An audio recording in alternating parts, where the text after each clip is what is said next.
ओम शांति। बाबा हम बच्चों को कहते हैं कि ये तुम्हारा ईश्वरीय परिवार है। ऐसा परिवार इस समय संगम पर ही मिलता है जिसमें माँ बाप और हम बच्चे आपस में भाई बहन बस।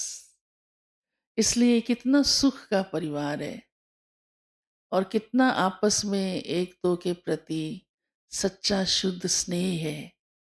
और बुद्धि भी इसलिए और कहीं किसी संबंधों में नहीं जाती।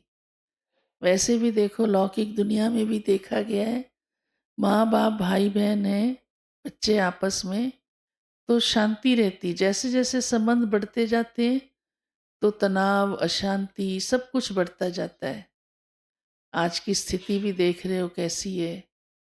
बाबा ने तो हम बच्चों को कितने ईश्वरीय रूहानी परिवार में लाया, रूहानी संबंध में लाया। और बाबा कहते हैं क्योंकि मैं तो हूं ही कल्याणकारी, तुम बच्चों का कल्याण करने ही आया हूँ। इसलिए बाबा बच्चों को कहते हैं बच्चे कभी भी कोई भी बात में रोना नहीं है। परिवार में बातें तो आती हैं, परिस्थितियां भी आती हैं, लौकिक में भी आती हैं, अलौकिक में भी आती हैं, परंतु बाबा को रोना पसंद नहीं। क्योंकि बाबा कहते हैं रोने का कारण है देह अभिमान। कोई ना कोई बात का बॉडी कॉन्शियसनेस हो जाता है तो ही दुखी होते हैं। कई बाहर से नहीं रोते, कहते हैं मेरा मन रो रहा है। तो ये दुखी होना रोना बाबा को अच्छा नहीं लगता है।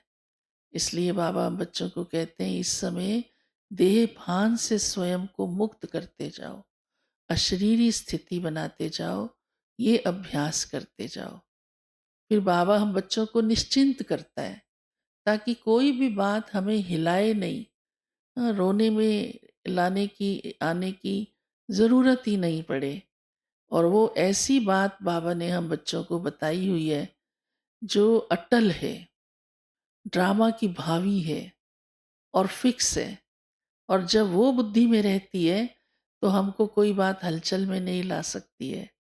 और वो कौन सी बात होगी? बाबा ने ही हम सबको सुनाई है कि अब इस दुनिया का अंत है, विनाश निश्चित है। सबसे पहले ही बाबा ने ये साक्षात्कार कराया ब्रह्मा बाबा को। कैसे ये दुनिया में सिविल वॉर हो रही है, नेचुरल क्लैमिटीज आ रही हैं और आग के गोले फट रहे हैं। उस समय ये मालूम नहीं था कोई बॉम्ब भी होता है।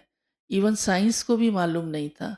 वो लैब में कुछ उस समय प्रैक्टिकल कर रहे थे, वरना रिसर्च कर रहे थे, प्रैक्टिकल मालूम नहीं था। ये तो लंबी कहानी है। बाद में आप सबको पता है छोटा सा एक बेबी बॉम्ब तैयार हुआ था 1945 में, जो हिरोशिमा नागासाकी में डाला गया और उसका परिणाम क्या हुआ। लेकिन 36 में ही शिव बाबा ने ब्रह्मा बाबा को ये साक्षात्कार कराया। तो बाबा ने आग के गोले फटते देखे तो बाबा ने एकदम कहा बस बस, बाबा आगे सहन नहीं कर सके। फिर सतयुगी दुनिया का भी साक्षात्कार हुआ। तो बाबा ने कहा ये साक्षात्कार उस समय हुए, अब ये निश्चित है कि वो विनाश होना है। शुरू में तो जब हम सब ज्ञान सुनाते थे सबको और ये बात बताते थे तो लोग बहुत परेशान और चिढ़ जाते थे, कहते थे ब्रह्मा कुमारियाँ विनाश करने आई हैं। और अब सभी लोग हमको ही कहते हैं कि आपको ही पता है और आपकी बताई हुई बात सच है जो भगवान ने कही है। अब ये बता दो किस दिन होगा। लेकिन अब तो हम सब देख ही रहे हैं नज़ारे, दुनिया किस तरफ जा रही है। तो बाबा कहते आप बच्चे निश्चिंत रहो, क्योंकि जब अंत ही है तो कुछ भी हलचल हो तो हम चिंता क्यों करें। कुछ भी चला जाए हमारा तो हम चिंता क्यों करें, क्योंकि जब अंत ही है। जैसे लौकिक दुनिया में कहते हैं किसी के पैर कब्र में आ चुके हैं, माना वो शरीर छोड़ने की स्थिति पे आ चुका है, तो उस समय उसे ये चिंता करने की ज़रूरत नहीं रहती कि क्या मेरे पास है और क्या नहीं है। तो बाबा ने कितना हमें निश्चिंत कर दिया इस अटल भावी का ज्ञान देकर कि बच्चे अब अंतिम समय है। बस हमारा अब लक्ष्य ये है, हमारा कर्तव्य ये है कि हम पुरुषार्थ करके स्वयं को उस स्थिति में रखें और अशरीरी हों।